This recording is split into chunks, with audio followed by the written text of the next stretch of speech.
Hey, welcome back, everybody. Dr. Greg Eckel. What the Health? Today's topic is the new earth and its messengers, tuning in for health's sake.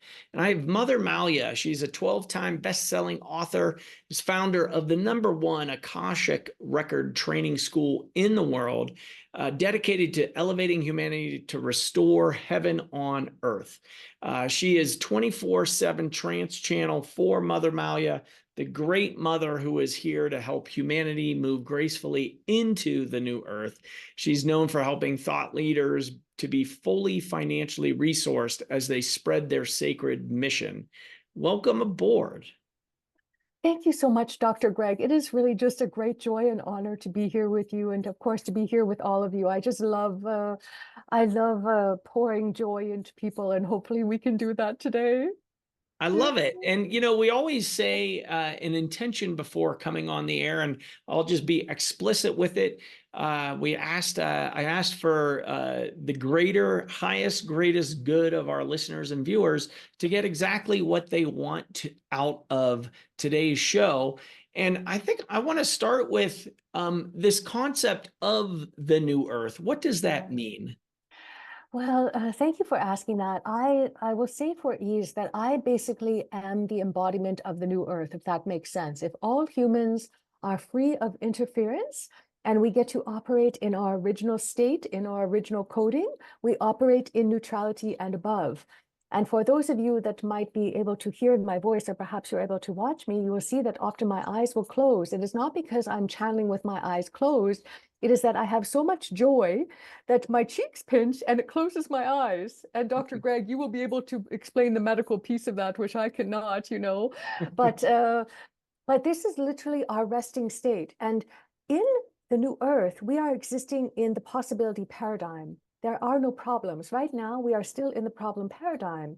And so problems always need to be fixed. What does the mind like to do? The mind loves to solve problems.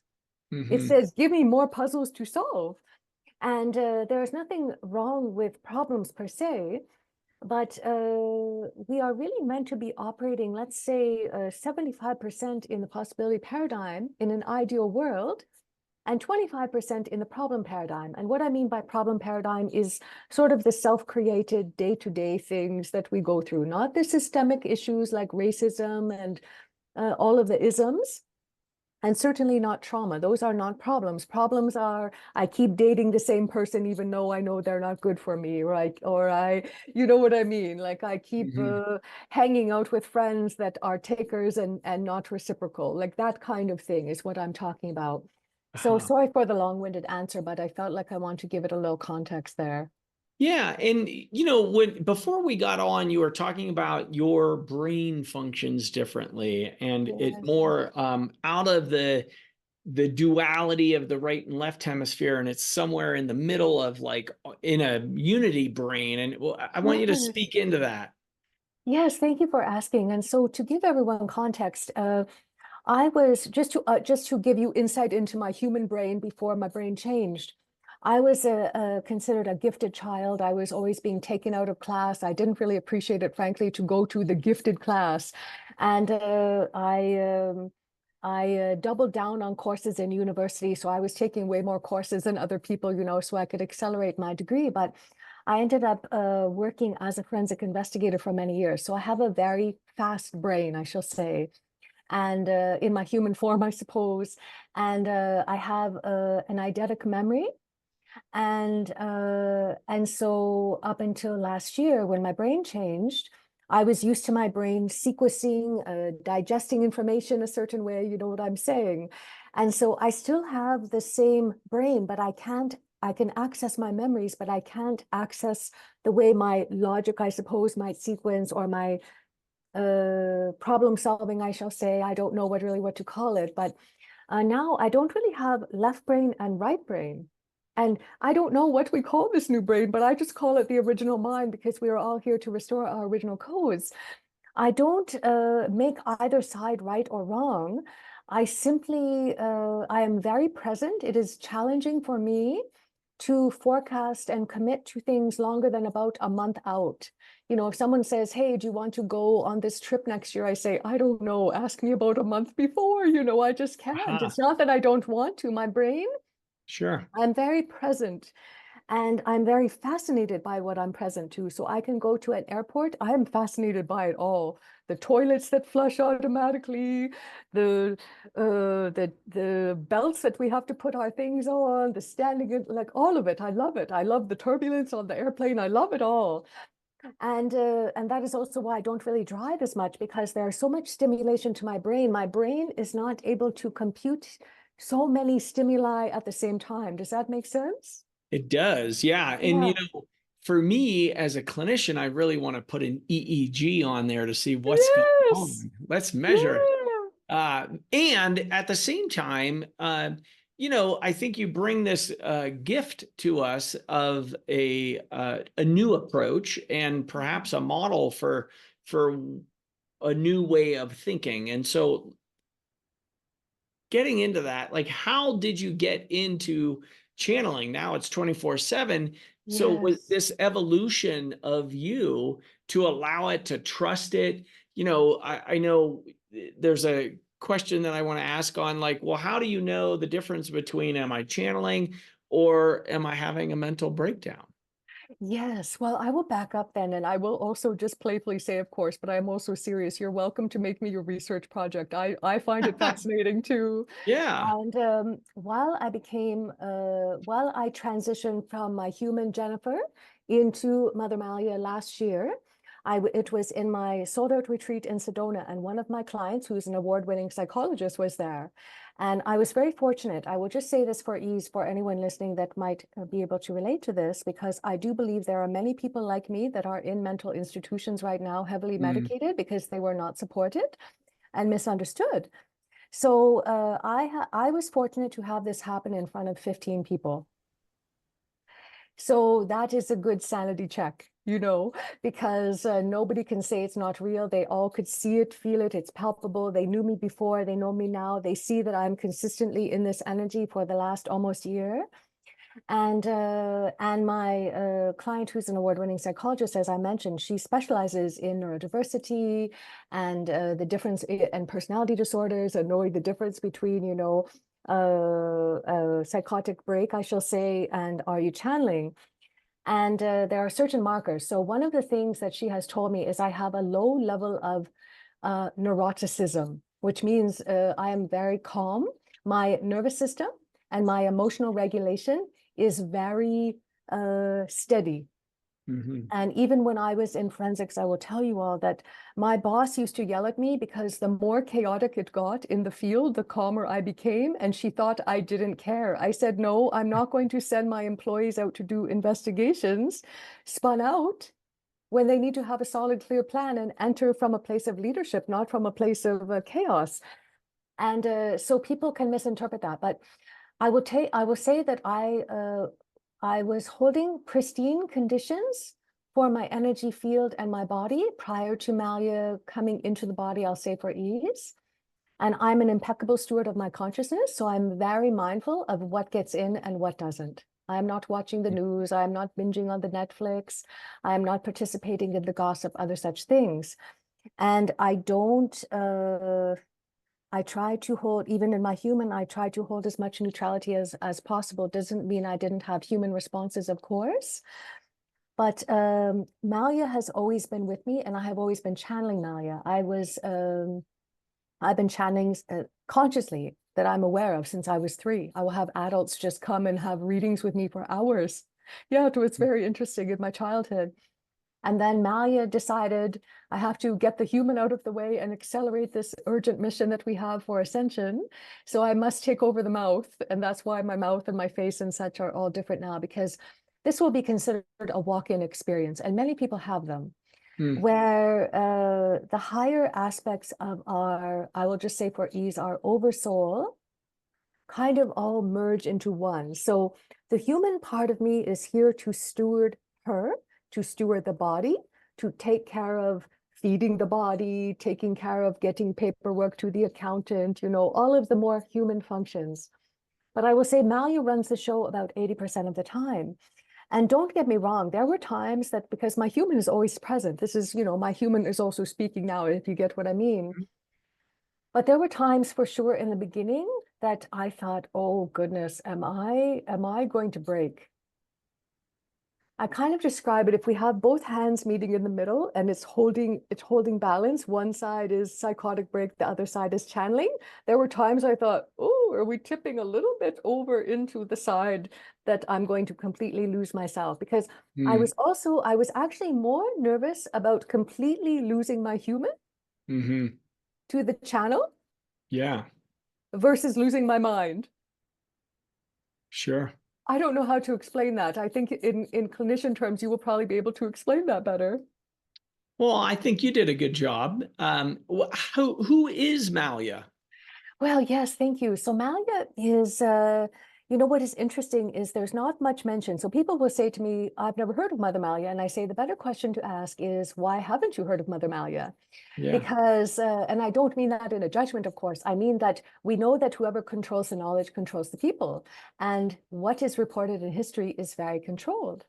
Yeah. So in September, I will be leading a retreat to Greece with my clients, and I was just very strongly guided to go there. Well, why? Because Greece is known as the ancient stewards of the bee, and Mother Malia has always been known as the steward of the bee, which is consciousness. The bee is the highest form of consciousness on the planet. It's the highest frequency. And in Greece, they hold stewardship of the bee to the point that they named their bee the Malia bee in 12,000 BC. They named a palace after me, and they named an island after me. But you Hmm. don't really hear much about me. Why is that? Yeah. You know what I'm saying? And we also, of course, know that there's silly business happening on the world stage, so that's not a surprise. But Malia is here to basically restore the original codes. We all have original coding, and we've had a lot of interference that takes us away from the truth of who we really be. And I'm here to restore heaven on earth. So that means I'm here to help all of the people that of course resonate with my medicine, I will just say for ease, to remember who they really are and what the mission is that they came here to bring into motion here during this time. And basically to spread joy. Amalia is very clear that how do we ascend? Well, it's not that joy is the highest frequency. It is that the highest frequency expresses itself in human form as joy. That is the label that we give it. But joy is the highest frequency. And if we look at joy and you might see it on today's interview, I don't know if it will happen, but when joy gets it becomes ecstasy. And I have ecstatic bursts at times over seemingly nothing. Now, why is this significant? Because when we go back to the brain, and we look at people that have addiction, what are they really seeking? They're seeking their original coding of joy and ecstasy, but because there has been interference to the brain, they will inevitably be drawn to chemicals or ayahuasca ceremonies or other such things that replicate, of course, in a substandard way, this overall primal craving for the channeling of ecstasy through the field. Yeah.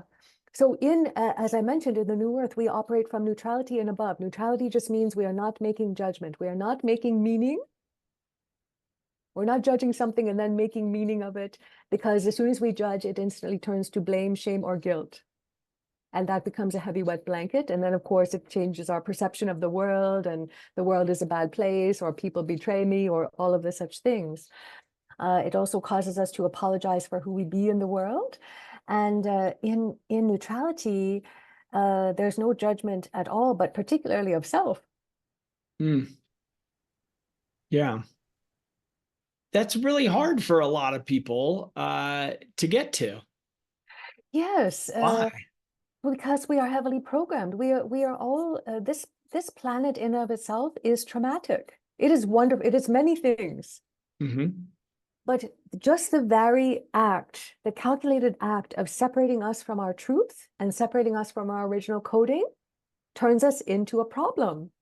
And then we are always working on ourselves, Then we have chemical interference. We have heavy programming in the education system. We have just a lot of things, you know.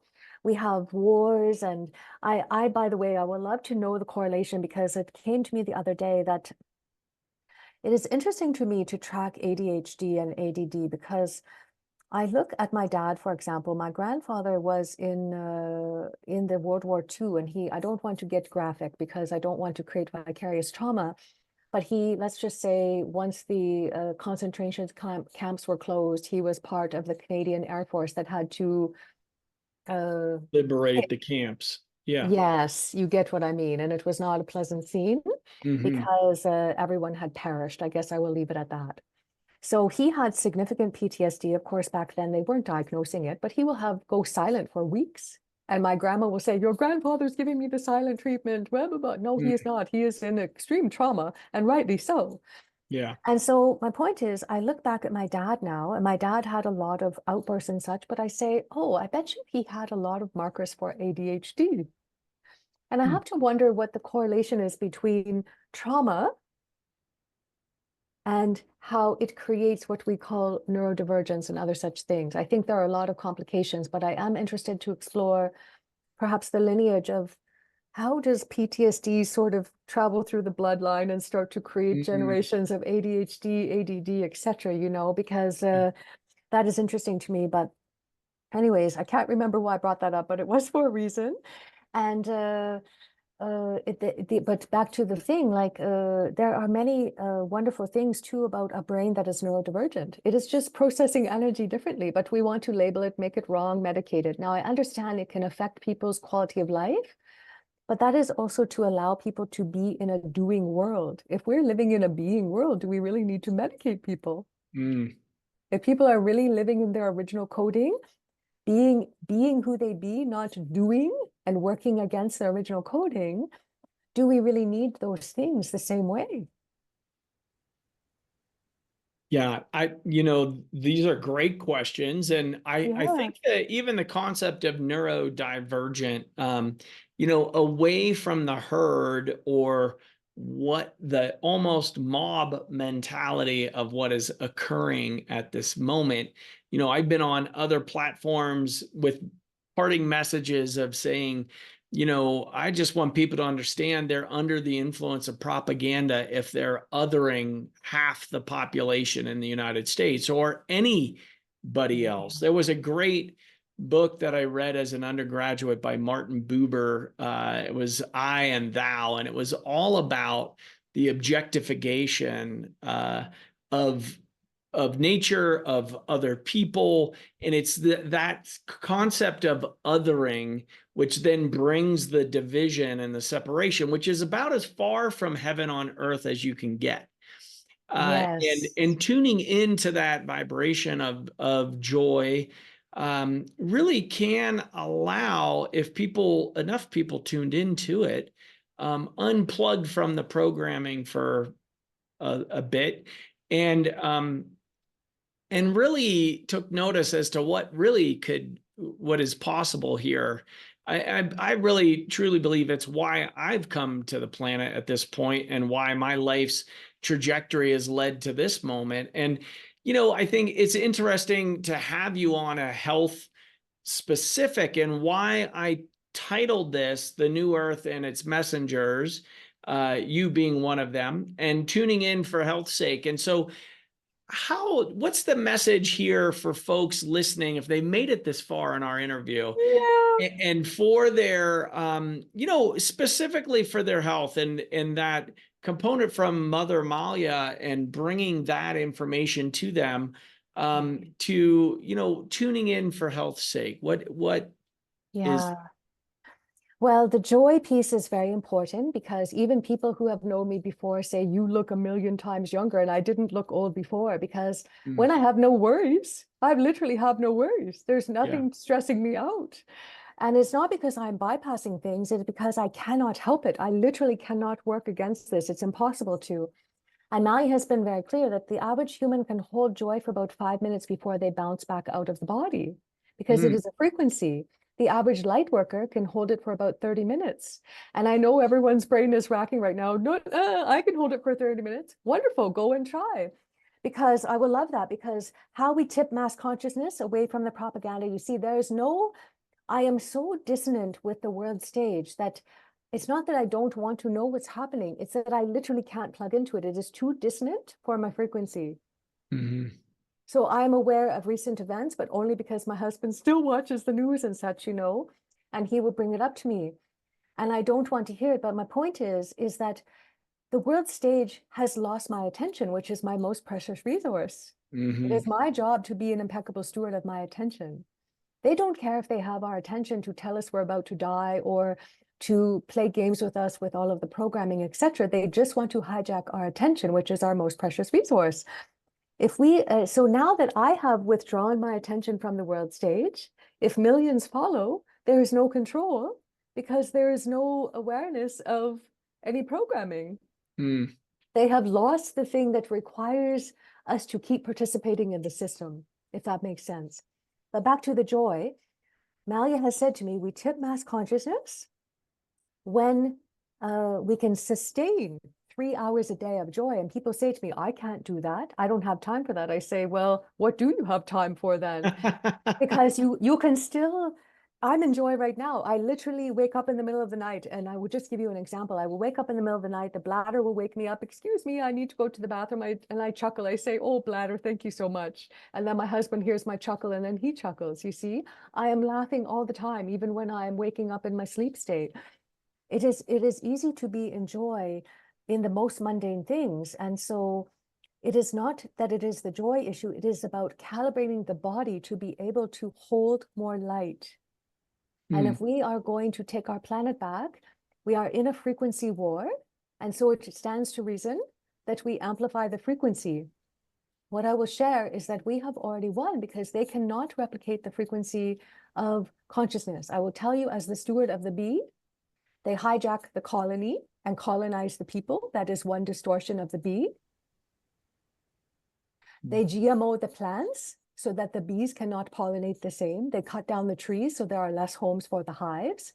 They replicate the drone, which its job is to impregnate the queen bee and to leave the hive to check and make sure for safety. They turn the drone into a spying device. They give out fake bee stings, AKA what happened in 2021. I could go on and on and on. There is a massive attempt to hijack the bee, even the phone ring. You will hear it. It sounds like a mechanical bee. That is the best they can do to replicate the highest consciousness. So I cannot stress enough that we have already won. We are simply remembering how we did it. That's why we are here. Isn't that wonderful? That is lovely. And it gives me some chills to hear it. One of the components of the Energy for Life centers and why I founded them, I had the statement of 8 wellness and recharging centers, love beaming beacons of light, joy-filled, providers, staff, and patients thriving. And so that joy component, it sometimes comes off a little dissonant when you're dealing with suffering and chronic illness and folks with neurodegeneration where their bodies are quote unquote betraying them. And it's that heart of the matter, or the message that keeps coming to me is really is deep presence of being with people and listening and seeing them. And that embrace of the attention. There's the saying in Chinese medicine of energy goes where your attention flows. And so with you saying, your attention is your most valuable resource, it's because it's energy. I'm coming to you from the beehive state of Utah, which is interesting to have this conversation with you. The symbol is the beehive. And I always wondered about, what are we doing with the beehive here in Utah? So that vibration of the bee, it's an interesting analogy for sure, and a way of being. So I want you to kind of keep going on that. Yes, well, may I go back to the body? Because first of all, for Please. any of you listening that feel like your body has betrayed you, I get that. I really do. When I worked in forensics, I had such a bad adrenal fatigue that I ended up with some pretty significant health crises. So I really get it. I also lived in a building years ago that actually prevented me from being able to walk for about a year and a half because I had no idea that every single cell phone tower and Mm. 911 tower was rented out at the top of my building. And I was so sensitive to the frequencies, I couldn't walk.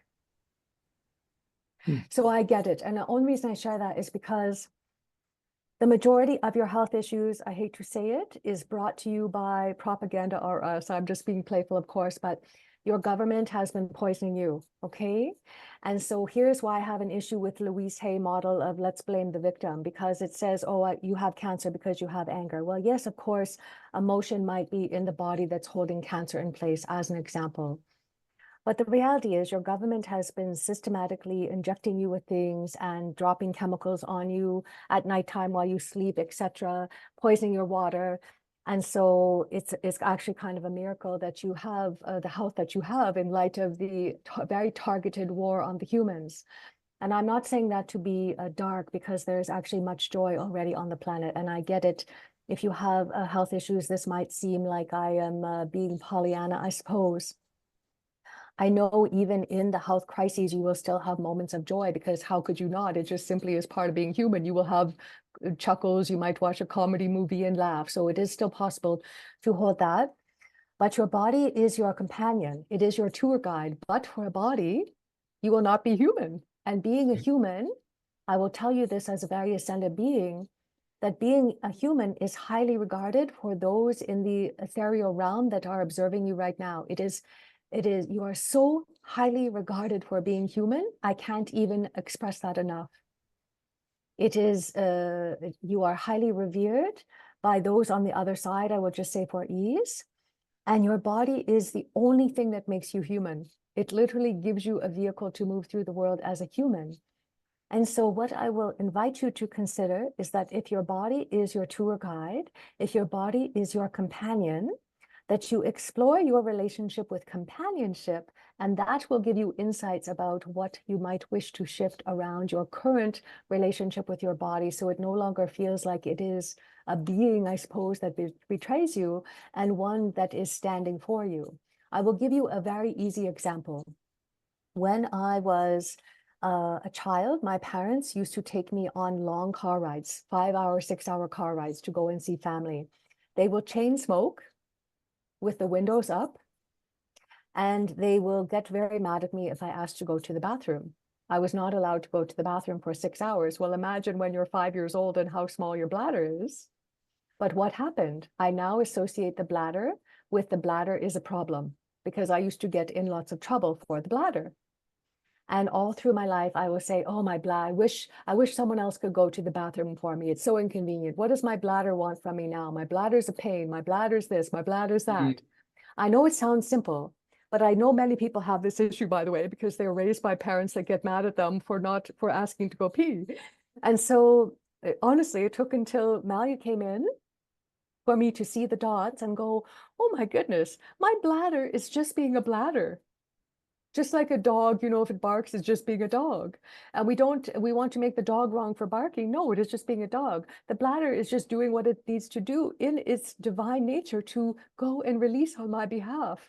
And so now I celebrate the bladder, because why will I make it wrong for just being a bladder, And Mm. so I will also ask us to perhaps revisit the nature of the organs, and they are just doing their job. Are we thanking them? Are we honoring them? Are we celebrating them for really doing their best on our behalf to allow us to have the most optimized human existence in whatever way that might be for each of us right now? Interesting. Yeah. And so how do you recommend coming to terms there? I mean, getting in right relation with the body Yeah, when, there's grief, there's sadness, there's depression, there's loss. yeah. All of those things are real. Yes. And there is this possibility, and that's the way that I present it to folks, because I've been in practice for 25 years. We see people just like them get better. And we're looking for that path, and it's a different path for everyone, isn't it? Yes. Oh, yes. And so coming to terms with that relationship, are there suggestions that you have for people, or? Oh, yes. Well, first of all, just like we are, the body is the same way. So we are the ceremony and the celebration. So how am I celebrating the body every day? How am I honoring it through ceremony every day? Am I going to put the most luxurious cream on my body and give it a nice massage? Am I going to, put on essential oils? I'm just making this up, that are my favorite. Am I going to stay in the bathtub a little longer? If, of course, the bathtub is feasible for someone. I know it's not for everyone. How am I going to create ceremony literally every day for the body? How am I going to create ceremony every day for myself to celebrate that I am here as a human right now during this time, that it is really a great high honor? How am I going to cultivate joy? Because you really cannot be aware. You may have quote unquote problems, but when you are in a state of joy, you're not aware of them. It's impossible.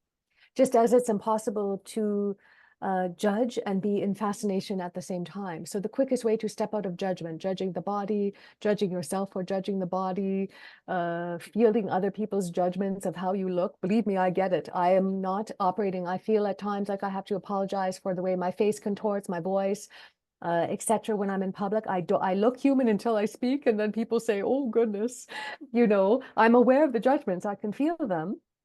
And so I don't take them on as my own, but I go into the energy of fascination and say, oh, because as soon as I go into wonder or curiosity, I can't judge. It's impossible. It literally is an impossibility.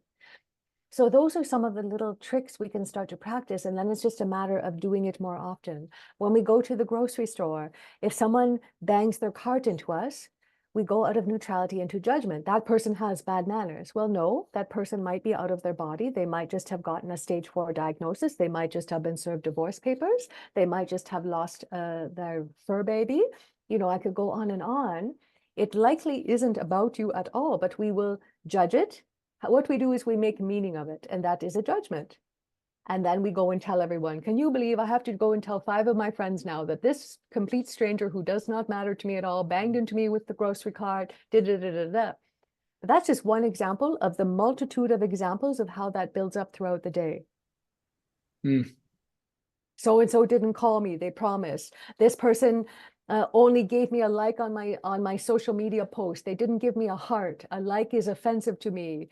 Like The we meaning-making oh machine. yes, we Sure. meet and we get out our label maker 3000, I say, and we want to put labels on it all and make meaning of it.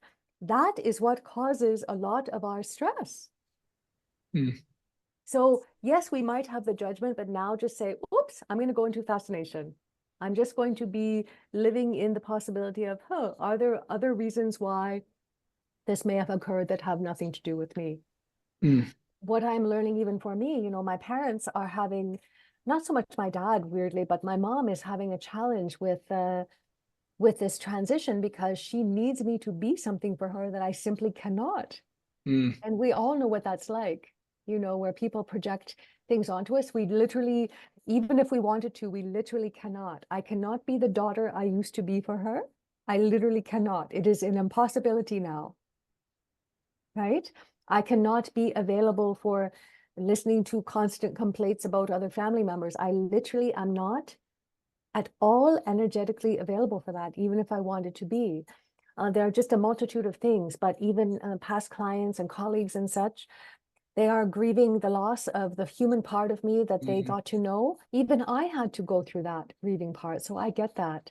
There is nothing easy about this. I don't want it to imply when I say joy, that's not to say happy, happy, over everything. It is just to say we take it moment by moment, and we do our best to live moment to moment, and do our best to live in neutrality and just be curious and observe. And then that muscle develops itself more and more. Lovely. Mother Malia, thank you so much for coming on to What the Health and sharing with our listeners and viewers. Any last parting words that you'd like to share? Oh, goodness. Well,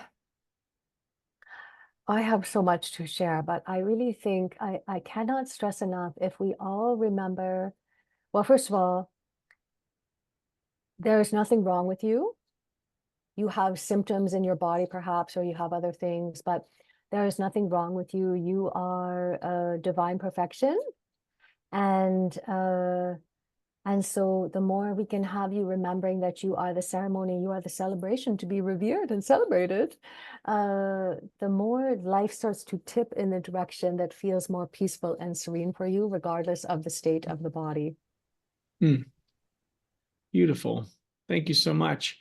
You all, if you've got some likes out there, give us a thumbs up. Go out, give us a 5-star review.